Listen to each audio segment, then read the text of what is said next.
With those pesky Kansas City Chiefs having just won their third Super Bowl in 5 seasons, the rest of the AFC West has found itself at the proverbial fork in the road. They could keep trying to push back against what looks to be an immovable object, something they have tried for years now with little to no success.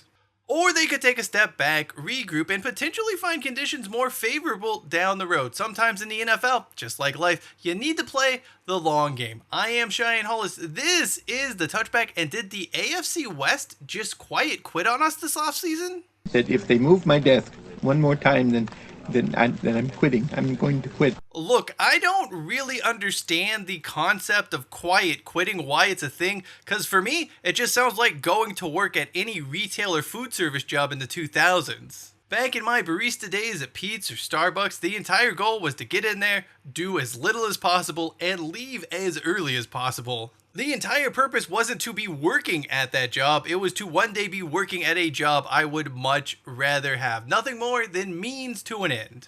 Why people want to brag about this or make it a whole thing a decade later is just confounding to me. Regardless of if you want to call this simply working or use a fancy term to describe the practice, there can be no doubt something similar is happening in the world of the AFC West. Facing continued dominance from Patrick Mahomes and the Kansas City Chiefs, those teams have just kind of stopped trying. And it's kind of a brilliant move. The Denver Broncos, the Los Angeles Chargers, the Las Vegas Raiders, they are all recalibrating. They are playing to win in 2024. They're looking at 2025 and beyond. To their credit, all three teams have tried to win in recent times. They've spent money, made trades, and put in an effort to be competitive. It's a commendable effort, no doubt.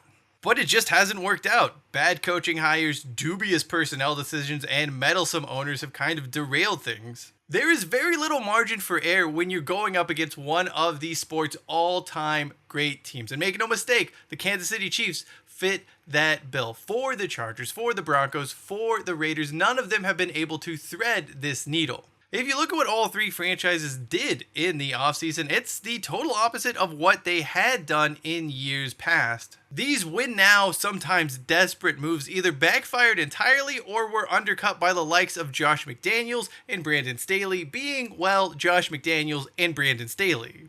Instead of waging what seems to be an unwinnable battle against the Kansas City Chiefs, those three AFC West teams, they're just not trying. They're there to make up the numbers. They're there, but they're not really there.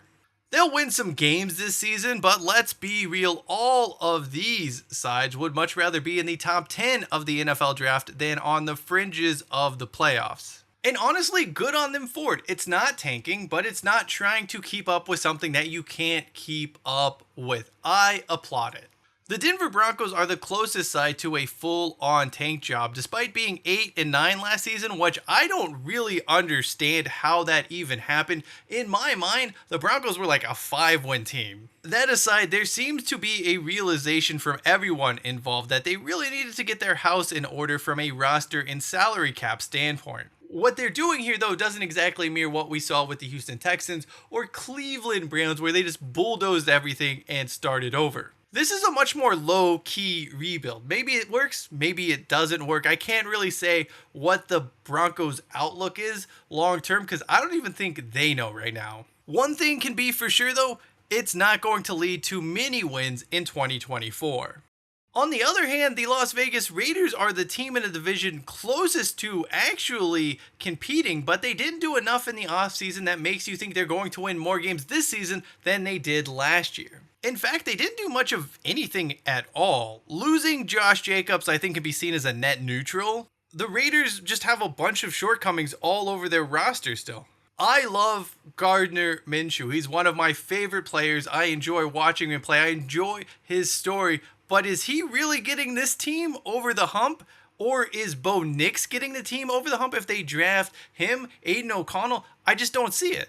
Short of drafting one of the top two quarterback prospects in the draft, which would require a huge capital outlay the Raiders probably shouldn't be giving up in the first place, it's really hard to see this team winning more than 7 or 8 games. Then we come to the Los Angeles Chargers, a team who want to talk the talk about being competitive but aren't exactly walking the walk. This is a franchise that has clearly punted on 2024. It's obvious they really just want to clean up a mess left by the previous regime. By the way, new Chargers general manager Joe Ortiz and new head coach John Harbaugh, the way they're talking, you would almost think that they're gearing up for a playoff push, but that doesn't seem to be the case given just how much talent they have lost. Perhaps nowhere is this more evident than all of the noise surrounding running back Gus Edwards. Edwards is a serviceable, if not slightly underwhelming back, but the way he's being talked up by those leading the Los Angeles Chargers, you would think dude's the second coming of Gale Sayers. Look, I'm not saying Ortiz and Harbaugh need to come out and just admit that they're tanking and say they want to suck this season,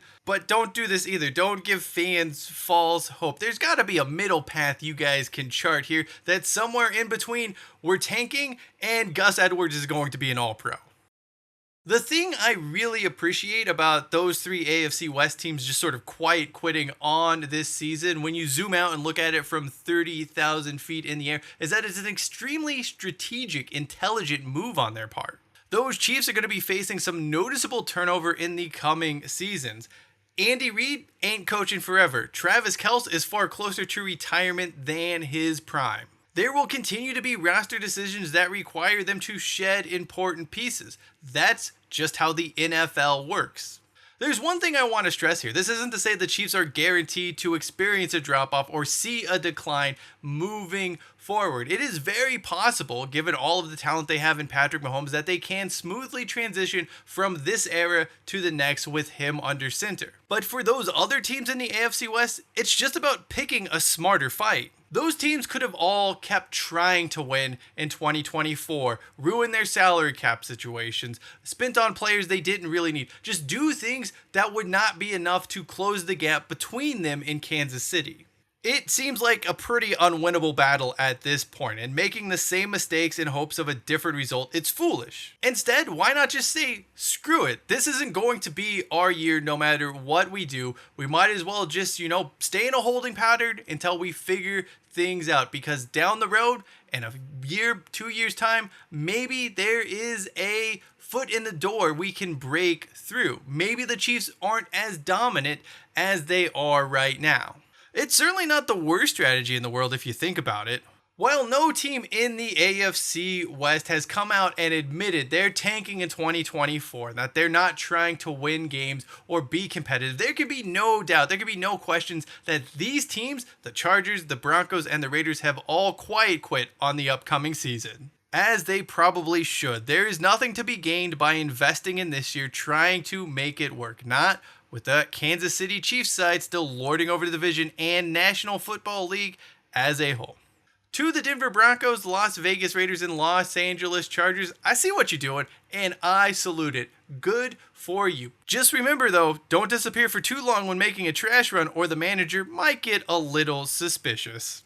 Thank you for watching this video. If you'd like to know a little bit more about the time the NFL played their championship game in the middle of a racetrack, well, the video in the upper right-hand corner is the place to go. Until next time, I am Cheyenne Hollis. This is the Touchback, and as we say, hashtag take it out to the 25.